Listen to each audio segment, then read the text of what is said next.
मुख्य द्वार पर जल छिड़कने का समय क्या होता है और सही विधि क्या होती है? किस समय हमें जल छिड़कना चाहिए मुख्य द्वार पर? क्या मुख्य द्वार पर जल छिड़कने के लिए स्नान करना जरूरी है या बिना स्नान किए भी मुख्य द्वार पर जल का छिड़काव किया जा सकता है? झाड़ू लगाने से पहले या फिर झाड़ू लगाने के पश्चात जल छिड़कना चाहिए? और एक और प्रश्न आया है कि क्या पीरियड्स में हम अपने घर के मुख्य द्वार पर जल का छिड़काव कर सकते हैं या मुख्य द्वार पर दीपदान कर सकते हैं? और जल से ही जुड़ा हुआ एक और प्रश्न है आपका कि मंदिर में जो प्रतिदिन हम एक जल रखते हैं उस जल का हमें क्या करना चाहिए, किस प्रकार प्रयोग करना चाहिए? क्या हम उसे खाने में प्रयोग कर सकते हैं या फिर हम किसी पौधे में डाल सकते हैं? उस जल का उपयोग किस प्रकार से होना चाहिए?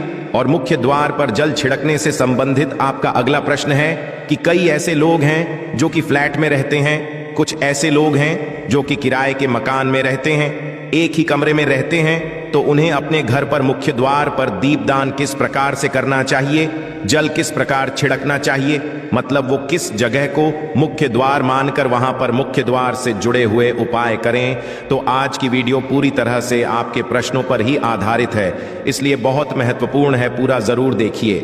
तो अब जानते हैं कि मुख्य द्वार पर जल छिड़कने का सही समय क्या होता है और सही विधि क्या होती है।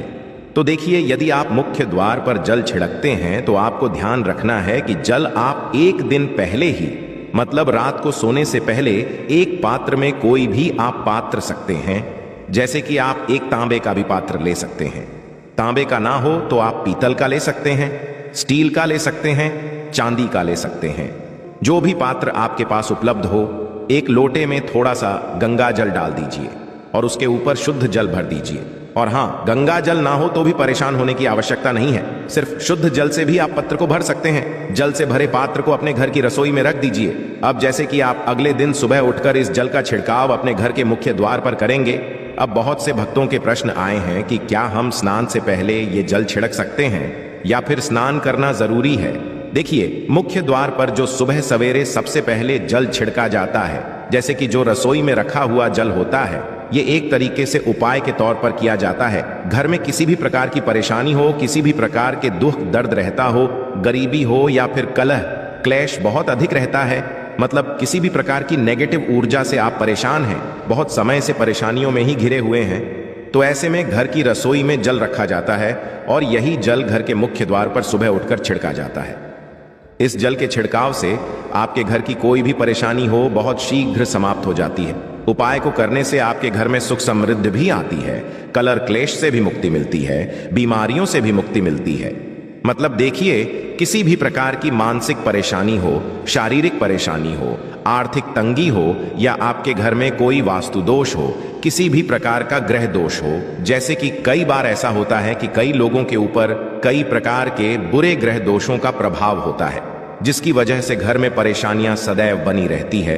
तो ग्रह दोषों के प्रभाव से भी आपको मुक्ति मिलती है, दोष और पितृदोष भी समाप्त होता है। इसके साथ ही जैसे कि बहुत से लोगों के प्रश्न होते हैं कि उनके ऊपर किसी ने कुछ कर करा दिया है, उनके परिवार में किसी भी प्रकार की पहले कोई परेशानी नहीं थी, किंतु अभी कुछ समय से परेशानियां लगातार आती ही जा रही हैं और कोई रास्ता नहीं मिल रहा है। परेशानी से निकलने का तो किसी के भी किए कराए, तंत्र मंत्र का प्रभाव हो, किसी की बुरी नजर का प्रभाव हो, तो भी आपके इस उपाय से, मतलब इस एक लोटे जल से आपकी परेशानी स्वतः ही कुछ दिनों में हो जाती है। तो यह घर की सभी परेशानियों से मुक्ति पाने का रामबाण और सबसे सरल, सबसे आसान उपाय होता है जो हमारे शास्त्रों में वर्णित है। तो आप अपने घर की रसोई में एक लोटा जल रखें, रात में भरकर और प्रातःकाल जल्दी उठकर उसी जल से अपने घर के मुख्य द्वार पर छिड़काव कीजिए। अब जैसे कि बहुत से लोगों के प्रश्न आते हैं कि यह जल हमें किस समय अपने घर के मुख्य द्वार पर छिड़कना चाहिए, तो देखिए, सुबह सूर्योदय होने से पहले इस जल का छिड़काव आपके घर के मुख्य द्वार पर हो जाना चाहिए।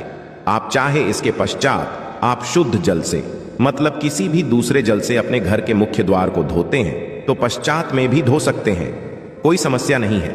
किंतु इस जल का छिड़काव घर के मुख्य द्वार पर सूर्योदय होने से पहले हो जाना चाहिए।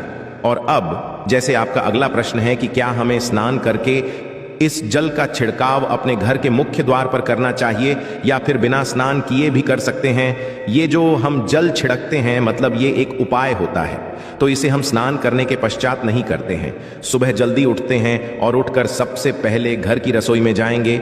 उसके पश्चात उस जल को लेकर आप घर के मुख्य द्वार पर जाएंगे। मुख्य द्वार खोलकर मतलब मेन गेट खोल दीजिए और उसके पश्चात मुख्य द्वार पर इसी जल का छिंटा दीजिए, छिड़काव कर दीजिए। और जल का छिड़काव करते समय अपने पितरों का ध्यान कीजिए, माँ का ध्यान कीजिए, क्योंकि कहा जाता है कि सुबह सुबह माँ लक्ष्मी प्रत्येक द्वार पर आती है, सबके द्वार पर आती है।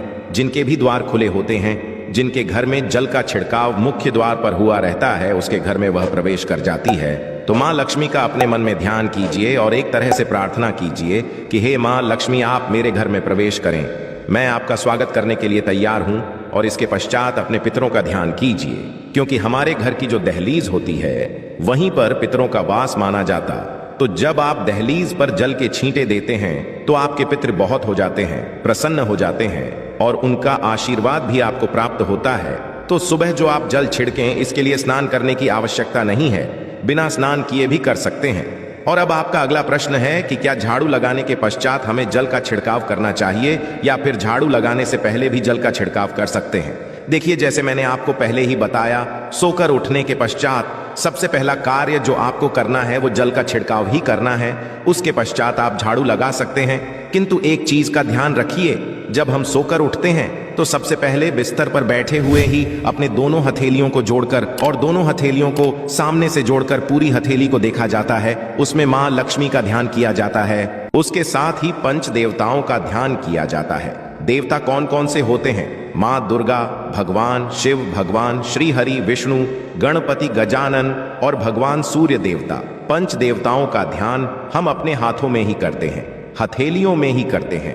करा करें।